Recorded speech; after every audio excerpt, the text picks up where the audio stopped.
Rudd, your responses to our advanced policy questions during your nomination process. You mentioned the criticality of foundational intelligence to support cyberspace operations and the need for that capability to keep pace with operational needs.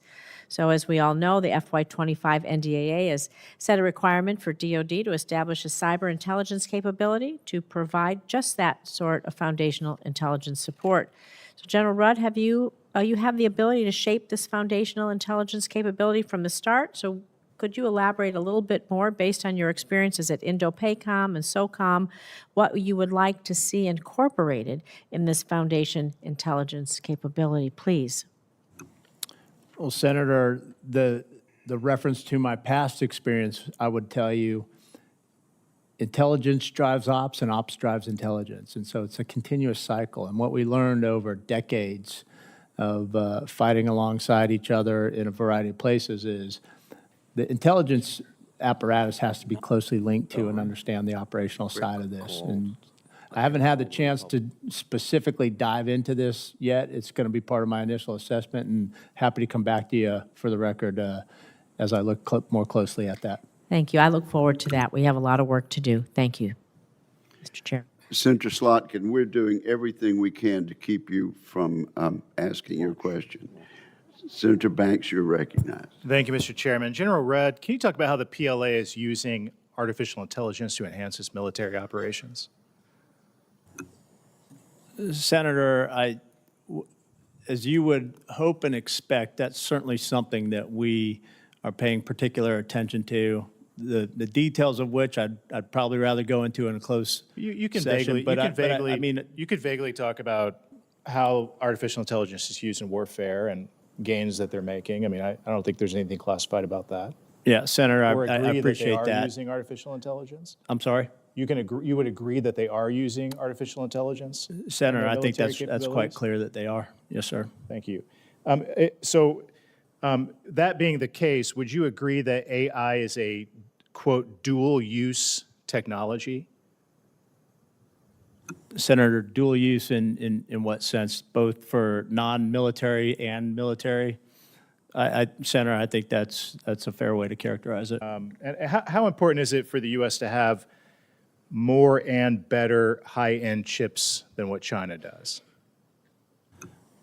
Senator, I would take that category more broadly and say I think it's critical that the U.S. has the technological advantage in every aspect of warfighting. And certainly, as we see the increase in the advent of the application of artificial intelligence, we're going to have to make sure that we retain and maintain our advantage in that and move as fast as we can. You agree? I mean, I believe we have the advantage. I think you just said that, to maintain our advantage. So you agree that we have the advantage. What would happen if we lost that advantage?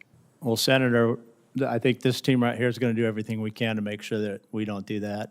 Certainly, we're working furiously to do that, and we're not going to be complacent. We won't be satisfied. In my opening statement, I emphasized 4 operating principles: speed, scale, innovation, and integration. I think if we press as hard as we can to apply those principles to everything that we're doing, but in particular, an effort to maintain our advantage in the highest tech areas, we'll be okay, and yet we'll never be satisfied. It would be completely unacceptable, wouldn't it, General Rudd, if we lost that advantage? Chairman, it would be unacceptable, and we'll make sure that we do everything to retain that. Yeah, I think that's, I understand there are a lot of things that you can't say in this setting, but I think it's important for the American people to know that the critical nature of us keeping that advantage and the role that high-end chips play in all of it. I mean, you've already agreed that it's important that we maintain high-end chips for America and for our own use, and develop our own technologies, and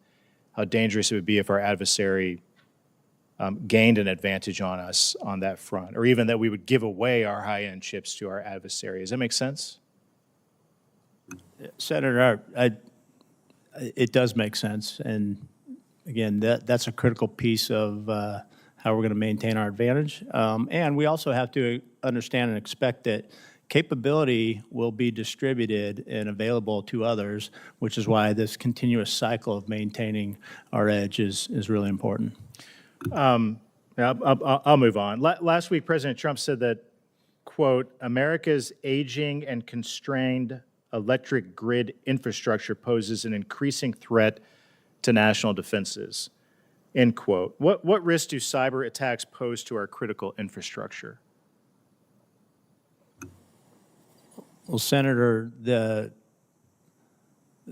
it's certainly a vulnerability, and I think that's the awareness and understanding of that is the first line of defense, and then making sure that experts in this field know how to get ahead of it, know how to apply the best cyber defenses, and certainly to the extent we're able and we have the capacity, we want to make sure that we're working with the right folks to protect our critical infrastructure. And I assume what President Trump is saying about the infrastructure, that would extend to transportation nodes like seaports, airports, and railroads. Would you agree with that?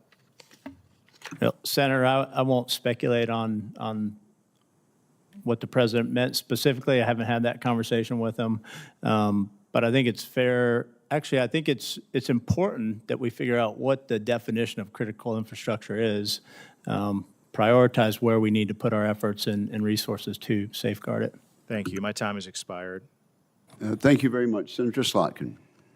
Thank you. I want to support everything that Senator Banks just said and just return to the topic on the classified AI race. I know we can't talk about it here, but I don't think the American public understands how important it is to win that race, that it's the equivalent of winning the nuclear race, like whoever gets there first.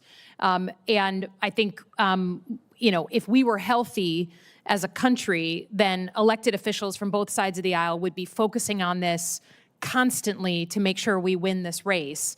In that spirit, General Rudd, I think the thing that has been, congratulations on being in the seat, I think the thing that has caught, the attention of a lot of us is the announcement in the last 3 or 4 weeks by Anthropic and then OpenAI of new products, Mythos being the Anthropic product and the OpenAI product having a longer name. And they are testing this new product very differently than a commercial product. They are testing it like a weapon. They have provided, at least in Anthropic's case, they've provided Mythos to like 50 big companies for them to test and stress test and figure out the vulnerabilities. Microsoft is one of those companies. They're turning around and announcing like 270 new patches just last week, which we assume Mythos picked up. And I was so concerned about this new step we're taking and how it supercharges cyber attacks that I did a big Zoom yesterday with 350 Michiganders, IT professionals for our hospitals, our schools, on how to prepare for this threat.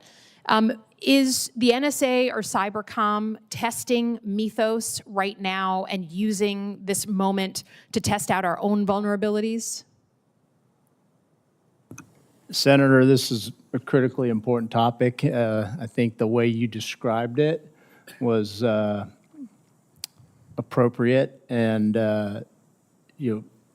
what I don't want to do is speak to one specific model. I think what we need to think about is the application and the access to early all future models that we see in terms of the capability that the most current models and the new models potentially imply for both defensive. I understand, but our nation, our networks. We have two companies, right, who have, this is public information, right? They've come out with these products in the past month.